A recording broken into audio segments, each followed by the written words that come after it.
Welcome, everyone. Thank you for joining us for installment number 2 of our new series, Replay, where we get to go behind the scenes and get to know some of our favorite artists a little bit better.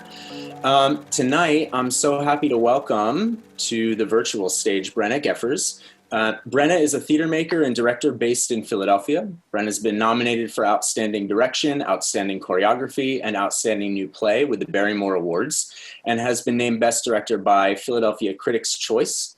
Brenna has created many new works for theater, opera, and museums, like her immersive choose-your-own-adventure opera, Shadow House. She also creates highly dynamic and stylized versions of classic texts like Machinal and Marat Sade, as well as contemporary pieces like Knives and Hens and Lulu's Golden Shoes. Brenna is a founding member of Diecast, which is a theater collective dedicated to creating work for non-traditional spaces. She's been an artist in residence at the historic Powell House in Philly and a member of the Philadelphia Opera Collective. She's been part of artistic teams for Theater Exile, Egopo Classic Theater, Flashpoint Theater, Rebel Theater in New York City, and more. So please join me in welcoming to the virtual stage, Brenna Geffers. Hey, Brenna. Hi, it's so nice to be here. Thank you for joining us. I feel like so honored because I've seen more of you and talked to you more in the past, I think, 2 months than I have in probably the 9 years prior. It's true. I feel like there's a lot of people like I'm reconnecting with and that are now like kind of playing starring roles in my life who weren't 6 months ago. So that's at a sort of a silver lining. Yeah, I agree. So recently we've been talking because we collaborated with Arts West and Diecast Philly to work on Temporary Occupancy. And then following that, we also roped you into helping us a little bit with our gala, which is upcoming on October 31st. So without giving too much away, Brenna is bringing some of her website virtual immersive theater magic to create a little piece for us that's going to be part of the gala. So we're super excited and looking forward to that. All right, well, and for those of you that don't know, Brenna and I actually went to grad school from 2007 to 2009 in the MFA directing program at Temple University. So tonight we're going to talk some about Brenna's background and the way Brenna likes to make art. We'll talk a little bit about our experience together in grad school. And then we'll talk about some of the things that Brenna's been working on since then. Well, I actually grew up in the Pocono Mountains, which is northeast Pennsylvania, right along the Delaware Water Gap. Pocono Mountains used to be very famous for being a honeymoon spot back in the 70s, but that's also where I grew up. And I moved to Pittsburgh for college and then went to Philadelphia for grad school. So as much as I really love to travel, I certainly have managed to live in Pennsylvania my whole life.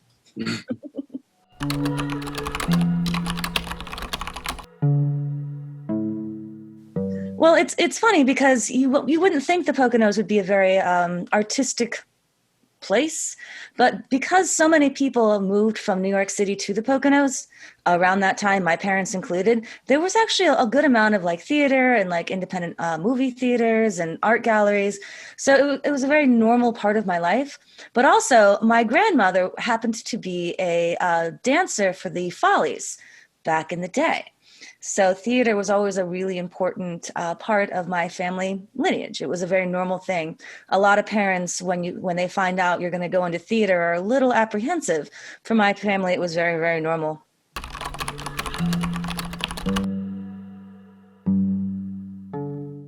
Well, I mean, I took dance lessons and music lessons because I had those kind of parents, and I'm very, very lucky that they were just like, let's make sure you try everything so you know what you're interested in. And I love music. I wish I had more talent in it, but I'm more of a music appreciator. But that being said, almost all of my pieces have live music in them. We're constantly singing in our pieces, even in Temporary Occupancy. If you keep going, you'll get one of our songs. Because I think it's just one of the most beautiful ways to express yourself. Especially people singing together, especially sort of more normal voices, even though I love opera and I worked with opera, the sort of the natural human voice singing together and sharing that moment is I think one of the most profound things in the world.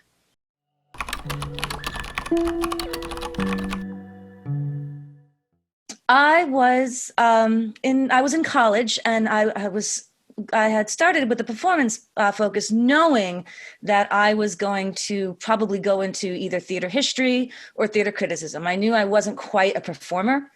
And so that was kind of where I thought I was headed. But then I had to take a directing class as a requirement. And I directed a little scene from, oh gosh, what was it?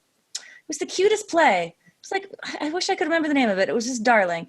But directing gave me this sort of same experience and zap and high that acting did, but multiplied by the amount of characters on stage. So from the first time I did it, I was like, well, oh, this is it. This is exactly how I want to do everything from now on.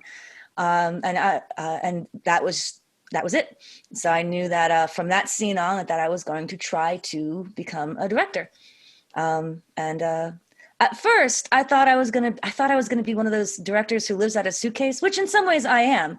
I do travel a lot, but like sort of like, you know, on the road directing like classic Shakespeare pieces and whatnot. And that is not really how it panned out. I actually tried to get into Northwestern for graduate school immediately following my undergrad. And they were like, nobody goes to Northwestern right after their undergrad for directing, but have you considered performance studies?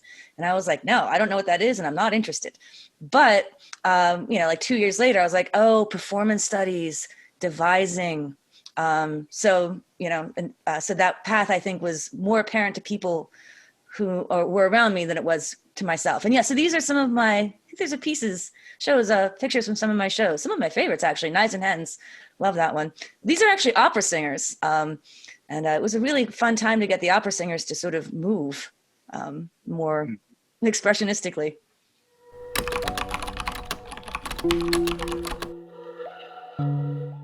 Yeah, I have to say, I'm very lucky I went to Temple because it was a great program for me. And I'm also very glad I went to Temple because I actually met collaborators that really expanded and made me grow, like you, Matt, you know, like you made me a better artist by working by your side. And some of it, when I went to grad school, I kind of came in with all these like sort of strange, weird pieces with a lot of music and a lot of movement. And Dan Kern, who was our teacher, was like, this is all bells and whistles. I don't like any of this. I'm not impressed with any of this. And I was like, oh. So he's like, I want you to he made me work on sort of nitty gritty realism, which I still don't really do. But it was good to work on it. But it was a struggle. The first year, I didn't think I was going to make it. I was so unhappy. And I just thought this teacher was just writing me so hard. One of my favorite moments is we were in his office and he wanted me to direct this play called Strange Snow, which is a movie you might have seen. It's a lovely little romantic piece, but I did not want to do it. I was like, this is boring. And he was so offended. He's like, this is a beautiful story. You don't even know what love is, Brenna. And I was so taken aback that this professor was like proclaiming that I didn't know what love was. And I directed the piece and he loved it. And we got on famously from that point on. He's still somebody I really count on. He always comes to see my work. He's still a very important person to me. And so I'm very lucky that I went to a program that was willing to challenge me and stick with me. Okay, so let's talk a little bit. So I have a couple little surprises. One is, for memory's sake, an image of the four of us when we were in the program. So when I came into the program, it was just Brenna and our friend Armina. Oh, no. And Felipe Vergara, who is our very good friend, was a Fulbright scholar from Colombia, the country. And then, of course, Brenna and me. There's the four amigos. And so we were the four of us together for 2 amazing years. We took acting classes together. We did a lot of things that we maybe didn't necessarily want to do, but we were doing them together. So that made it a little more palatable. Mm-hmm. One of the most famous things that they made us do was collaborate on making a TV show. And here we have a photo of us with the ubiquitous cups of coffee, no sleep, I'm sure. In the films or in the TV studio at Temple University, trying to collaborate on a TV serial with the MFA actors, the MFA directors, the MFA playwrights, and then the MFA film students. And I told Brenna earlier today that I actually don't remember very much of that time. I think we were all working on shows at the same, like theater at the same time as trying to figure out how to make film and TV. Yes, and I was working on my thesis, which meant you were working on my thesis. And I have to say, they were trying to teach us how to use a 3-camera setup. And even at the time, now this was 10 years ago, and even then I was like, I don't think that's how we do TV anymore. Like, I don't think I'm ever going to have to direct a 3-camera setup. So I was very like, but I really was like, I was kind of the most optimistic of the four of us. I was like, we can do this, friends. Like, we got this. And I did the first episode, the pilot, and I had such a disastrous time. I was like, I'm not coming back. I can't come back to the studio. This is terrible. And that was our TV class. I don't think I ever did come back. No, I think all four of us are just still working in the live theater. But it was an interesting experiment. It was a good experiment, I suppose. Yeah.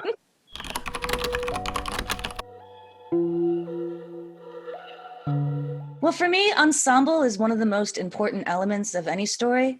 I tend to really like productions and pieces that tend to elevate the ensemble over the individual performer necessarily. So musicals actually have that built in. They have a chorus in there. So a lot of times my way into a piece is through the ensemble. And especially now, more recently that I'm doing what we call devised work or ensemble creation work, the ensemble becomes super important. But even when applying to classic musicals, I just did My Fair Lady for university, which was a blast. I had such a good time on that one. But endowing the ensemble members to feel as if they are as essential as the MC, and not just lip service, but to actually tell the story that way. That, so it's very, very common for my shows that people remain on stage all the time, that the ensemble never leaves. It's in fact, it's kind of just assumed now when I work with some people very frequently, and they're like, yeah, I'm not going to wear shoes and I'm going to be on stage the whole time. I get it. But that's something that is still really a great tool for working on musicals. I really I love working on musicals because I love giving the chorus members basically individual tracks. They have their own backstories. They have their own purpose. For me, one of the greatest compliments a piece of theater can get is when everyone has a different character that they love or a different actor that they really admired. The wider response I get from a production, the more successful I think that production was for me in terms of what I value. And so when we did Cabaret, which was a real shock, I didn't think they were going to let me do it. We had to give them a list of 5 plays. And I was certain I wanted to direct this play called J.B. It's from the 70s, Archibald MacLeish. It's this great piece. It's about God and devils, and it's in a circus, and I loved it. So I was like, I definitely want to do that. So I'm going to stack the other 4 with productions they'll never let me do. And Cabaret was one of them. And lo and behold, they're like, no, Cabaret is great. My father really loved Cabaret. And so he used to sing Two Ladies to me and my sister when we were younger. And it was all hilarious. So I was actually so excited to do Cabaret. It's a piece I still desperately love. And we cast actors in it rather than musical theater performers. Not that they can't be necessarily the same thing, but we made sure that we bent towards performers rather than singers. And we found out what they could do well, and we featured that highly. That became a driving feature of the piece. It had a much smaller cast than the piece is normally done with, because the characters were incredibly uniquely crafted and would sometimes join in on songs they weren't necessarily supposed to sing on.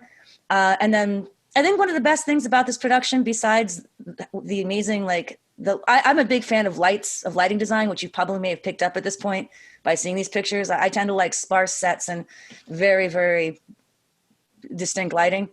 But we started out with an ensemble, of course, and as the piece continued one by one, they kind of disappeared until they were by the end of the play, there were only 2 characters left. Like the chorus had slowly, died or been taken, or, reflective of what was going on at the time. And so that was, I think, that element, I think, is one of my favorite parts about that play.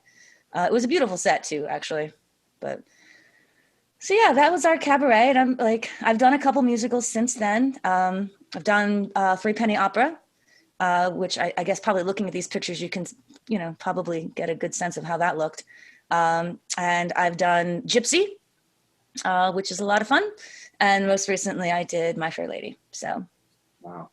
I do love musicals. It's just I get the chance to do them so rarely. When we did Murat Saad, which technically is a musical, I guess, recomposed the entire score for the piece based upon the instruments we knew we had performers who could play. So that was toy piano, cello, mandolin, and accordion. So I came to Matt and I was like, these are the 4 instruments we have.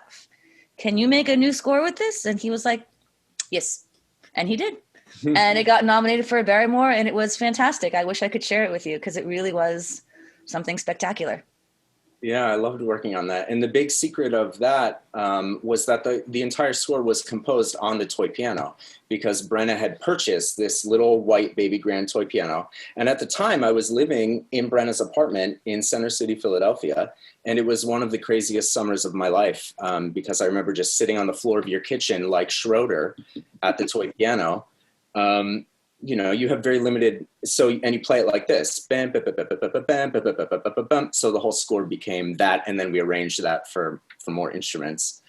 That was an amazing challenge. And I think we have some images of Murat Saad, which you staged in the Rotunda, I think, right? Yes. Oh, what a gorgeous space, and what a nightmare. It was an acoustic, I don't know if you'll be able to see a picture of it, but it's a massive space, and the echo points for it were insane. So that we actually ended up flipping the audience configuration 2 days before we opened to try to get a better acoustic, to use the bounce and natural reflection of the space better.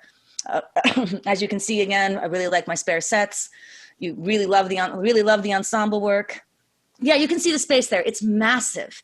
And the echo in this place. So when Matt and I did this piece, we decided we needed to train their ears, the audience's ears, to really hear it. So I asked Matt if we could do maybe the flower duet, have two of the female performers do a little bit of that to basically get the audience's ears very used to a complex acoustical space using complex music. And he was like, yes, we can. And he got these 2 women to do this who were not opera singers. And it was still one of my favorite moments, actually, the opening of that piece, of watching the audience sort of experience the sound in that space, because it was unbelievable. So, and now the Rotunda is no one can be it anymore. It's going to get torn down. It was, Whoa. Yeah. I mean, well, they'll see, but it's just not safe for humans anymore. I mean, it was barely safe for humans when we were in there, but God, it was gorgeous. And doing a piece like this made me really fall in love with something that Diecast really still focuses on, which is doing performance in non-performance spaces.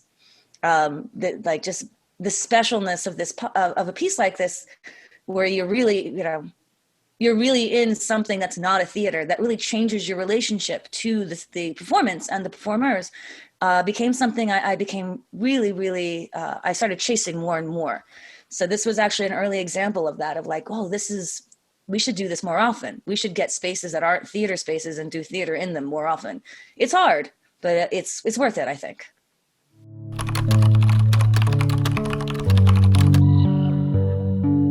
So Diecast is only about 3 years old. So that it became necessary to call ourselves something, because it was just so apparent that we were doing something. This is from our production of Pericles, which we actually performed on a model schooner. So it was a ship, and the ship was actually inside of a huge library up in Provincetown. So they gave us this ship. They're like, can you do a show on it? I'm like, I think we can. We're going to need, this is going to be weird, but I think we can do it, because it was a very weird space. But we got them to put up some better rigging for us. And it was a very similar to the Rotunda, a large Rotunda space with this fake ship, this replica of a ship in it. And so we did Pericles on there. Those are some of you might recognize some of those faces from actually temporary occupancy, a good bunch of them actually, I tend to work with certain actors over and over again because for several reasons. And one of them is because when we're in live theater, we generally actually, before every rehearsal and before every performance, we do about like it's like a 36-minute warm-up that is about activating the breath and the core that allows us to vocally fill unusual spaces, because that's the biggest trick when you're doing theater, not in theater, is that you're doing work in spaces that are designed to not carry sound the way that theater is. So we do a lot of work to kind of balance that. We also do a lot of ensemble work where they do a lot of kinesthetic awareness. So for example, a sequence like this was the beginning of a sequence that like got really crazy, but every time they breathe, they're using their breath as a basic rhythm. So they don't need to see each other. They can just basically, the girl in the green can lean back and she knows that the man in the blue is going to be there because we've developed sort of an internal rhythmic clock by doing these exercises. So it makes us able to work quickly, because we know some basic rules of how to trust. So there's about 20 actors in this sort of stable who know how to do this work. And we tend to travel a lot and join up with other companies and mix and match with their actors. This is another show. This was in a wharf out on the water. So the water's actually underneath the space. That was gorgeous. So you could open up the doors and like just the water was all around you. That was a gorgeous space. The show, the pictures from before, that was from a 1920s hotel. But this one that got closed down years and years ago. And I don't know why they let us have it, but they did. And we had to put new electricity in there and to rewire the building. But as you can see, like it's stunning. The way the paint and the walls have come down. It was a huge building too. So with immersive theater, with a piece like this, the performers most of the time are by themselves or with a partner performing a sequence or a scene. And then the audience is free to move around and watch whatever scene they want to watch whenever they want to watch it. So you could kind of walk up to a scene and like it could already have been started, or you could decide that that you don't want to, that you're like, oh, this scene is like, I don't want to see this scene, so I'm going to move on. Or you see another character cross by and you decide to follow them. In our immersive pieces, it means that the audience doesn't really have a single seat. It is necessary for them to move around and choose what they're going to watch. And then we have sequences where everyone gets back together and then they split back apart again. And functionally, we bring the cast back together again so that basically people can find new actors to follow. So it's a series of like expanding and contracting with the cast in different spaces, so the audience can find and follow and choose new stories. This was beautiful. This was a gorgeous mansion that nobody was in anymore. And once again, it's funny. There's a lot of. I can't believe they let us have this space attached to the diecast stories. But this actually is from a production called Le Ronde, which you might have heard of. It is a pretty infamous piece from like it was written in German in like the 1890s. I should know this better. But actually, a company in New Jersey asked if I would direct it because they liked my work, and my work is pretty physical, and they thought it'd be a good match. The story of Le Ronde basically it's like the story of lovers who are interconnected. So you see like a gentleman and his maid, and then the maid with the soldier, and the soldier with the prostitute, and the prostitute with the duke, and it's sort of like the round of switching partners. The problem is the piece is like infamously sexist. It's just like out of control. So I said I would definitely direct a piece for them, but I had to do the translation myself so that I could remove a lot of the misogyny. Not all of it. Like you gotta have some of it, but not all of it. And to recontextualize and allow characters who were non-gender conforming and break up sort of the heterosexual nature of the piece. And so they were at first very cool with that. And I actually got a funder from Philadelphia to support me on it. But then they decided it was too racy to have queer scenes. So we split ways. And I ended up staging the piece immersively so that was the first piece I ever staged immersively, was this strange interlocking love story, because it's perfect, like at any given time, there's like 5 love scenes happening in the house. And then everybody switches partners, and there's another 5 love scenes happening in the house. So the maid on the steps. And so I had been looking for a piece to stage immersively, and La Ronde was sort of the first piece that naturally felt that way, that we could naturally allow people to wander from room to room and change characters and change partners as they watched.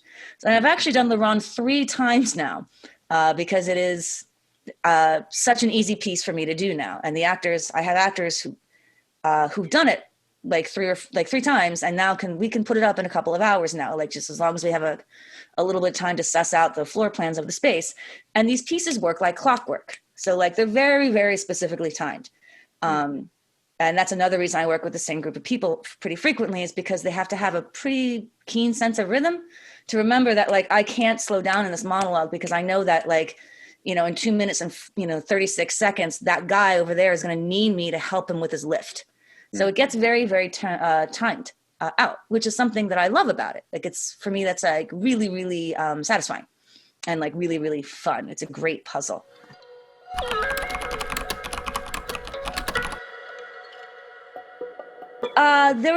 We had started sort of like having characters like call in to some of our pieces. Like there was a piece that we had like characters who were like on Facebook Messenger, basically basically Zooming or Skyping in. And so it started there.